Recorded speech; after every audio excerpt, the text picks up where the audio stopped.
Olá, internautas da S-News. Chegamos ao mês de dezembro, finalmente, o ano está terminando. Temos ainda um profundo balanço a ser feito deste ano desafiador, muito difícil para todos nós.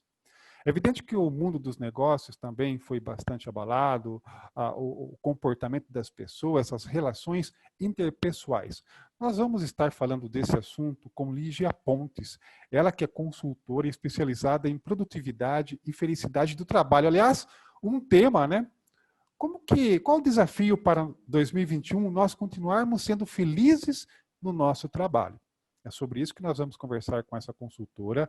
Ela que é membro também do WILI, que é o Programa de Bolsa de Estudos da América e Caribe, patrocinado pelo Departamento de Estado americano. E a Lígia, no mês de novembro, participou de uma palestra aqui em Sorocaba, pelo Instituto de Línguas Facense, CBU, um projeto que também tem o patrocínio da Embaixada dos Estados Unidos no Brasil. Na época, nós gravamos uma entrevista também com a Noemi Benevenuto Fontão, falando desse importante evento que aconteceu no mês de novembro.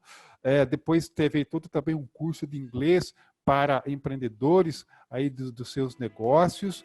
E a Lígia tem uma extensa experiência, né, formada em administração pela Fundação Getúlio Vargas, também atuou por 13 anos em marketing, gerenciamento de crises e também comunicação digital, é graduada em relações públicas pela ECA, e também foi mentora de equipes multiculturais nos Estados Unidos e Canadá. Boa tarde, Lígia, é uma satisfação falar com você. Que ano, não? Que ano, boa tarde, ótima tarde, que estamos aqui conversando tranquilamente, o que é raro, né, nesse ano. Raro, é verdade, foi bem tumultuado. Até para conversar tranquilamente estava difícil, né, Lígia? Tá difícil, exatamente. Lígia, explica, naquela palestra que a gente acompanhou, você deu dicas valiosíssimas para uma situação que todo mundo passou antes da pandemia, né? Todo mundo tinha o seu projeto de negócios, as empresas também tocando a sua produtividade, veio a pandemia e estancou tudo. Que leitura você faz agora, neste mês de dezembro? Acho que a gente está voltando um pouco ao que estava no começo do ano, né? Mas falando mais em relação aos números da pandemia, o que a gente vê da quantidade de casos que tem aumentado. Então, acho que embora a gente já tenha se adaptado a essa situação totalmente inusitada, nova, estressante, enfim, acho que a gente não pode esquecer o que a gente viveu lá no começo para trazer isso para esse momento, senão a gente pode acabar se perdendo, não sei se mais uma vez, né? Mas a gente pode acabar se perdendo nos planos, nas metas, nos objetivos, e agora é importante a gente ter atenção a isso, porque começa um novo ano. Então, ainda que a gente esteja vivendo, né, continue vivendo a pandemia, a gente precisa ter essa energia de que o ano novo sempre traz para a gente conseguir planejar, fazer novos planos, conseguir tirar esses planos do papel. Então, acho que, embora a gente tenha os aprendizados, estamos voltando para aquela fase, então é importante não esquecer isso. Agora, Lígia, você como consultora em produtividade e felicidade no trabalho, como que você enxerga, né, essa sua atuação, como que ela acontecia antes da pandemia e como depois manter esse conceito pós-pandemia junto às Difícil, né, empresas? difícil falar de felicidade no trabalho quando está todo mundo muito estressado, né? O meu trabalho, ele é focado, ele começa sempre pela produtividade. Então, a primeira coisa que eu trabalho com os meus clientes, seja em treinamentos ou na consultoria individual, é pensando na produtividade. Então, você consegue alcançar a sua felicidade profissional a partir do momento que você se torna uma pessoa mais produtiva.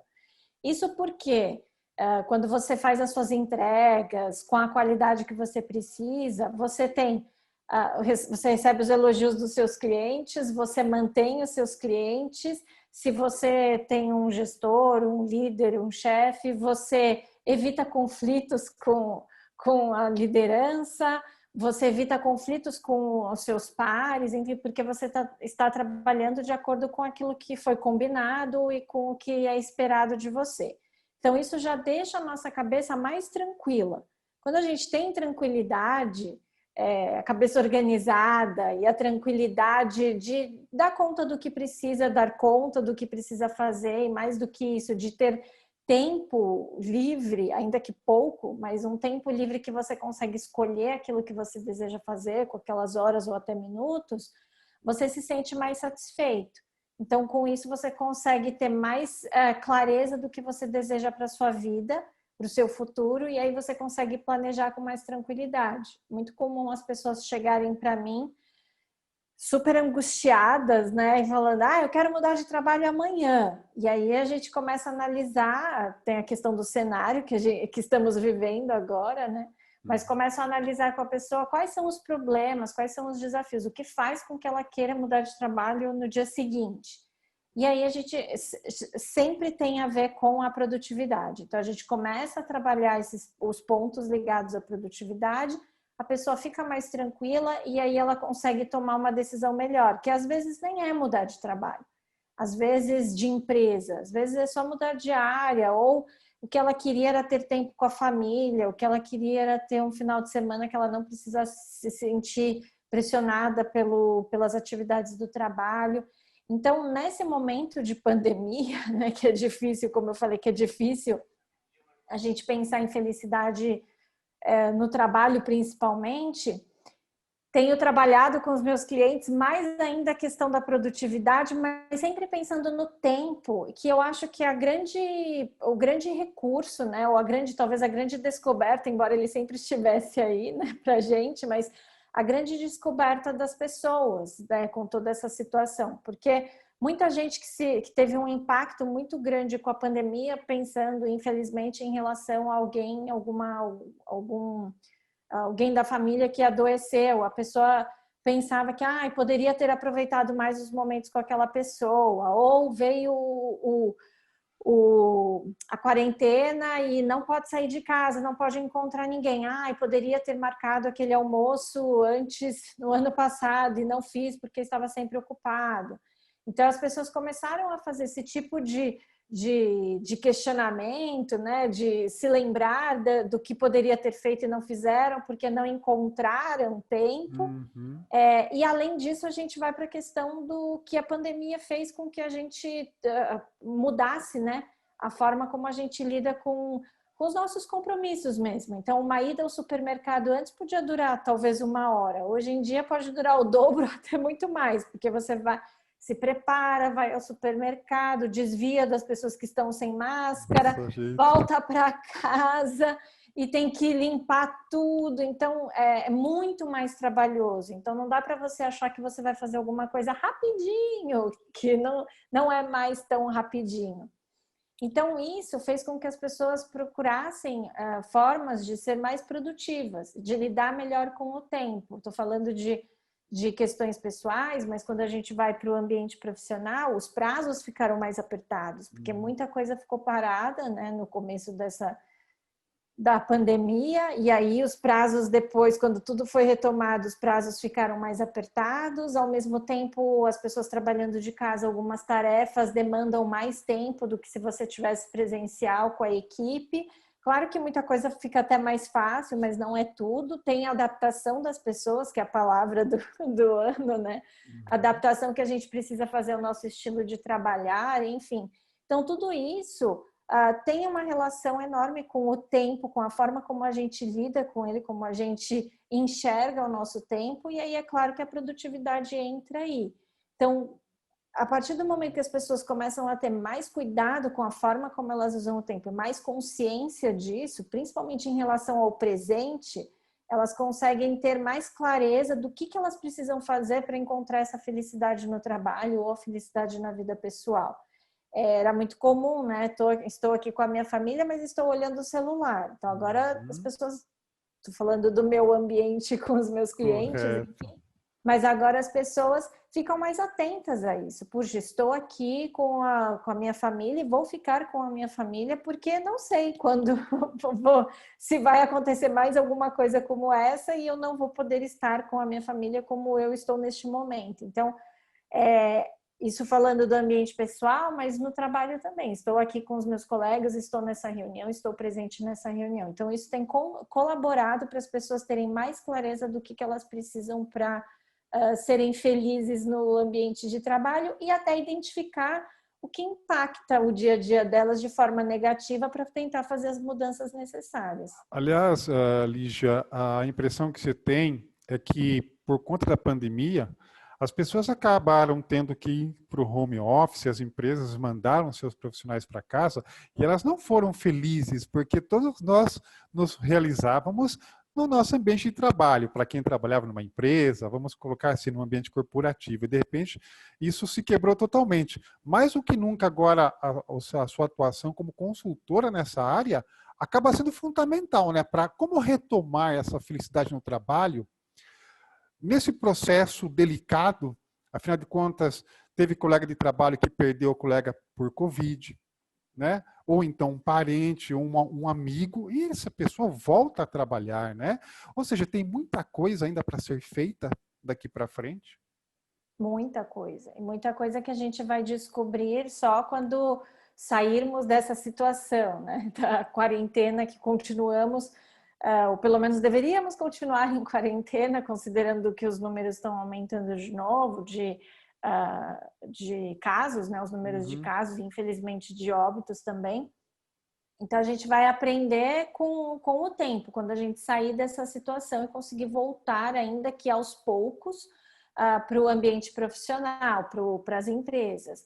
Mas o que eu vejo é que a gente precisa, vou voltar à questão do tempo, a gente precisa estar atento ao tempo, principalmente em relação ao presente. Tem um documentário que chama Quanto Tempo o Tempo Tem, e eu acho ele incrível, porque uma das informações, entre muitas que a gente aprende assistindo esse documentário, uma das que mais me chamou a atenção, que é óbvia, mas que a gente não se dá conta disso, que é o presente é o único tempo que existe de verdade.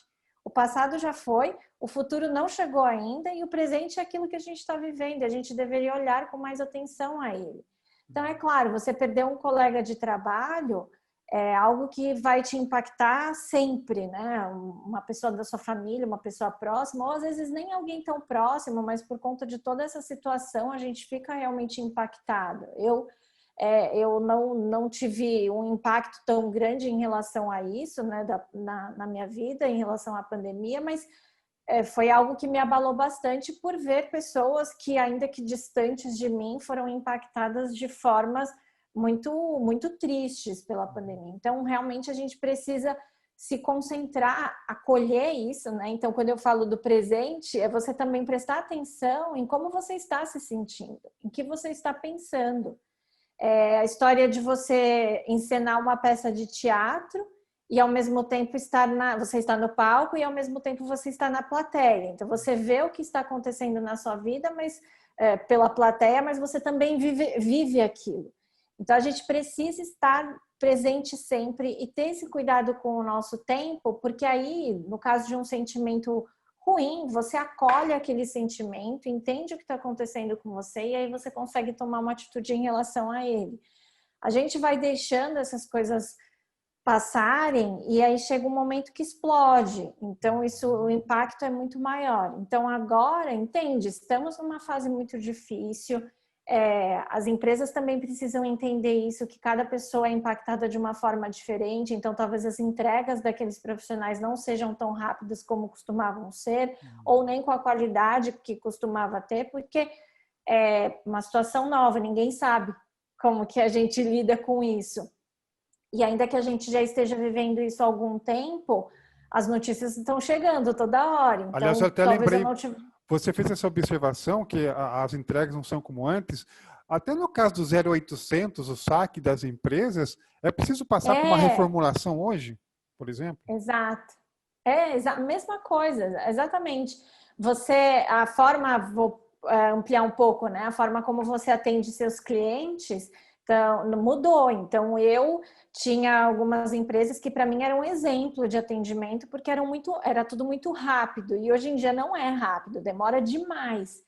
Mas aí eu preciso me programar para falar com aquela empresa com o prazo, com o máximo, né, possível de prazo, porque eu também preciso entender que aquela empresa está passando por uma situação complicada. Assim como eu estou, a empresa também está. E não só a empresa, mas os profissionais daquela empresa, né? Que a gente sempre fala de indivíduos. Então, acho que tem que ter esse respeito, essa empatia de todos os lados. Infelizmente, a gente não tem visto muito isso. E aí o impacto na felicidade profissional, especificamente, né, no meu tema, acaba sendo ainda maior. Então, se a gente tiver atenção ao presente, a esse tempo que a gente está vivendo, a gente consegue entender que, puxa, a situação continua caótica. A situação está complicada, para algumas pessoas mais, para algumas menos, para alguns setores mais, para alguns setores menos. Então, a partir do momento que eu entendo isso, eu consigo definir um plano de ação. Até recapitulando o que eu falei na palestra, na apresentação, eram aqueles passos para você agir numa situação de crise, que é o observar, analisar, planejar e agir. Então, você observa o cenário, observa o que está acontecendo à sua volta, se observa. A partir do momento que você faz isso, você coleta informações e aí essas informações você analisa. E a partir dessa análise, você consegue definir o que você vai fazer, quais são os passos que você tem que dar. Então, é o planejamento. E aí, com o planejamento pronto, você consegue agir. E isso, a gente deveria fazer sempre na nossa vida isso. Mas sempre, vou falar de novo do tempo, a gente está sempre na correria. Então, agora que a gente foi obrigado, principalmente no começo do ano, a desacelerar, foi mais, talvez a gente, mais fácil eu não diria, né? Mas conseguimos encaixar isso numa rotina que antes era muito tumultuada, deu uma acalmada, então a gente consegue encaixar isso. Mas é importante que isso vire um hábito para a gente levar sempre, até para prevenir uma crise. Eu trago isso da experiência de gestão de crises, né? Então, você observa e você consegue começar a identificar possibilidades de crise e aí você consegue planejar e agir. Você quer dizer que, então, por exemplo, nesse cenário de crise gravíssima que foi a pandemia, que derrubou muitas empresas, fechou, e aquelas que se mantiveram, sejam as grandes empresas multinacionais, uma média empresa, uma pequena, cada qual no seu grau tentando se remodelar, né? A crise maior, ela é mais difícil de se gerir no começo dela ou no final dela, Lígia? Eu acho que depende muito da crise em si, não nem tanto do tamanho dela, sabe? Mas uma coisa que a gente que precisa sempre fazer é se preparar. Então, de novo, trazendo da questão da experiência de gestão de crises, a gente precisa mapear cenários. Então, quais são as possíveis crises que podem surgir? Eu acho que deve ter sido bem difícil alguma empresa ter previsto uma pandemia, né? Mas a gente tem que entender o que pode acontecer. Então, vou falar do meu pequeno universo aqui como consultora. Quais são as possíveis crises que podem surgir? Eu ficar rouca, porque eu dou treinamento, eu trabalho com a minha voz. Então, eu preciso saber que isso é uma possibilidade e se isso acontecer, o que eu faço? Eu tenho uma pessoa que pode me substituir num treinamento, por exemplo. Imagina eu tenho um treinamento marcado com pessoas de fora de São Paulo, de fora do Brasil, e no dia eu acordo sem voz. Como que eu faço isso? Então, vira uma crise, porque não vou conseguir atender o meu cliente, eu vou gerar um transtorno ali para a empresa. Então, é um dos exemplos, né? Você precisa... E é interessante porque quando você faz esse mapeamento, você pensa em coisas muito malucas mesmo, né? Que você acha que nunca vão acontecer. Mas é importante pensar nos piores cenários, porque aí você consegue analisar aquilo e aí definir um planejamento. Então, acho que se ela é maior, se é uma crise maior ou menor, se é mais difícil no início ou no final, eu acho que depende do que a gente pensa antes dessa crise estourar, antes dela acontecer. Se estamos preparados, a gente consegue lidar com ela da melhor forma possível. É claro que na hora você não sabe como que você ou É como que as pessoas verdade. envolvidas vão agir, Uhum. vão reagir àquilo. Então, Cada por um isso, de pensa de novo, um a jeito. preparação. E, de novo, a preparação, porque aí você já sabe como que você, todos os envolvidos, enfim, como que, que cada pessoa precisa fazer, né? Ou cada um dos envolvidos ali naquele comitê de crise precisa fazer. Se a pessoa não está agindo daquela forma, então é uma conversa franca mesmo, porque a gente não sabe como que o nosso emocional é abalado com uma crise. Então é uma conversa franca de você consegue, você continua, você quer um tempo, a empatia entra demais nesse momento e tudo bem a pessoa dizer que não consegue lidar com aquilo, faz parte do ser humano isso. E a gente precisa respeitar. Então, quando você se prepara, quando surge a crise dentro da crise, você consegue lidar com ela da melhor forma possível. Mas a preparação é algo que a gente não tem o hábito de fazer de novo, porque tem sempre todo mundo correndo, fazendo um monte de coisa. E eu espero que após essa situação caótica que a gente ainda está vivendo, que ela traga deixe claro para as pessoas a importância de desacelerar, se preparar, porque aí a gente consegue agir da melhor forma possível quando está ali no meio de uma crise ou de uma situação estressante. Pela sua experiência com culturas diferentes nos Estados Unidos, canadenses e brasileiros, há particularidades culturais aí, né? Principalmente agora nesse momento de pandemia. Mas há algum ponto em comum que é possível trabalhar para se atingir esse norte nesse momento, Lígia? Eu acho que é o foco no resultado, né? Eu acho que é o foco na solução. Se todo mundo tem isso, eu acho que independe da sua cultura, independe do seu repertório, da sua vivência, acho que independe. Se você se concentra no resultado que você precisa alcançar, e aí a preparação de novo é importante, né? Mas se você se concentra naquilo no objetivo ou no problema que precisa ser resolvido, a forma como isso vai ser feito vai variar, porque é óbvio que cada um tem a sua experiência, a sua cultura, enfim. Mas as pessoas deixam de prestar atenção em coisas que não precisam prestar atenção. Então, um exemplo muito presente que eu vejo com os meus clientes, que não tem a ver com a pandemia, enfim, mas a questão de um erro, né? Você comete um erro e aqui eu vejo da minha experiência pessoal e do que os meus clientes trazem para mim, que é muito comum, eu estou falando do universo mais focado em São Paulo, mas imagino que isso a gente veja bastante até no Brasil todo, ao invés de resolver o problema, de corrigir o erro, fica tentando procurar um culpado. É claro que precisa saber o que deu errado, onde o processo deixou de funcionar, enfim, mas primeira coisa é resolver o problema, é corrigir o erro. Depois você conversa, faz um balanço, lista os aprendizados e aprende com os erros para que não aconteça novamente. Mas eu vejo que antes de querer resolver o erro, fica procurando quem que é a pessoa que vai ser culpada. E aí eu entro na questão da responsabilidade, né? De cada um assumir a sua responsabilidade dentro daquele universo, ali dentro daquele ambiente corporativo. Para concluir, Lígia, uma pergunta um pouco provocativa para você aí.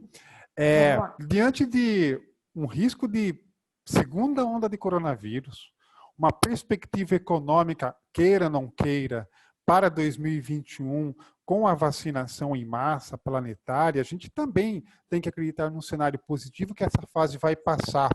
Que dica você dá para gestores de RH, executivos ou simples colaborador de uma empresa, como que ele deve enxergar o próximo ano dentro do conceito produtividade e felicidade no trabalho? Nossa, é provocativa. Vamos pensar aqui. Como que eles? Eu acho que a gente tem que tem que colocar em prática três comportamentos, né? Três atitudes muito importantes, que é a confiança, e aí eu acho que a confiança, pensando em otimismo também, Sim. confiar que vai tudo melhorar, a confiança em si próprio, né? A autoconfiança, então eu consigo dar conta disso, eu consigo trabalhar da melhor forma possível, e a confiança no outro. Então, você confia que a outra pessoa também vai fazer o trabalho que ela prometeu, que eu acho que esse foi um ponto importante, talvez de bastante aprendizado para muitos gestores que tiveram que deixar as suas equipes trabalhando de casa, fazendo home office, que esse era um grande desafio. As pessoas achavam que os gestores, enfim, achavam que os profissionais não iam trabalhar, iam ficar só enrolando. Tá? Então, acabaram vendo na prática, foram obrigados a confiar né? nas suas equipes e realmente funcionou. Para algumas pessoas talvez não tanto, mas aí eu acho que é pelo cenário que a gente está vivendo mesmo. A empatia também é fundamental, então de entender que por mais que, assim, espero que essa situação mude em breve, pode ser que demore anos para algumas pessoas se recuperarem, principalmente emocionalmente, de tudo isso que aconteceu. Porque cada um foi impactado de uma forma diferente. E às vezes a pessoa pode nem ter ficado doente ou ter lidado com alguém que ficou doente, mas o fato de acompanhar as notícias, dessa insegurança de um desemprego, da empresa fechar, enfim, isso teve um impacto muito grande. Então, acho que a empatia também é outro ponto fundamental. E, de novo, né, a questão do respeito. Então, de você respeitar a si mesmo, respeitar os seus sentimentos, respeitar as pessoas que trabalham com você e respeitar as pessoas da comunidade. Então, eu saio, às vezes eu preciso sair de casa, porque eu tenho ficado muito em casa, mas preciso resolver alguma questão que só pode ser presencialmente. Eu saio da minha casa e está cheio de gente sem máscara, conversando, e a pessoa vem na sua direção como se não houvesse amanhã. Então, a gente precisa respeitar outra pessoa. Se eu estou de máscara, eu tenho esse receio, enfim, eu também uso máscara pensando nos Só outros. interrompendo, Tom Cruise agora deu uma bronca no set de filmagem lá nos Estados Unidos de uma equipe que estava quebrando o protocolo de segurança, está repercutindo no Twitter, nas mídias sociais, a bronca que ele deu no pessoal, né, nesse momento de não respeitar o outro, né? E de entender que as suas atitudes têm um impacto muito forte no ambiente. A gente está vendo, chegamos nessa situação que estamos hoje justamente por isso. Então, eu acho que esses 3 pontos são os pontos que as empresas, as pessoas, pessoa física, pessoa jurídica, enfim, não importa. Eu acho que esses 3 pontos são os que a gente precisa levar de aprendizado desse momento para sempre para a nossa vida. Sempre prestar atenção neles. Não estamos sozinhos aqui, ficou evidente, né, que a gente não consegue ficar sozinho. Então, pensando na questão da confiança, empatia e respeito, isso tem a ver com outras pessoas, com as pessoas com quem a gente convive. Acho que esse vai ser o meu mantra. Tá ótimo. Tá aí você conheceu um pouco como pensa, né, a Lígia Pontes, ela que é consultora em produtividade e felicidade do trabalho, um tema muito essencial para esse momento, para recuperarmos, as empresas recuperarem um ambiente saudável, que é um desafio evidente, né? Seja principalmente no período pandêmico, e ainda vamos torcer para que 2021 seja um ano melhor para todos aí no mundo corporativo, econômico. Ela que é membro do ILAI, Programa de Bolsa de Estudos Profissionais patrocinado pela Embaixada dos Estados Unidos para a América e Caribe. Já desenvolveu mentoria aí junto a profissionais nos Estados Unidos, Canadá, atua aqui também no Brasil através de sua base em São Paulo. E ela que vem aí realmente, eu acho que agora, com certeza, a Lígia tem mais material de estudo para a sua consultoria, né? Haja material para os próximos anos aí, né, Lígia? Muito obrigado pela sua participação. Eu que agradeço, obrigada pelo convite, foi um prazer.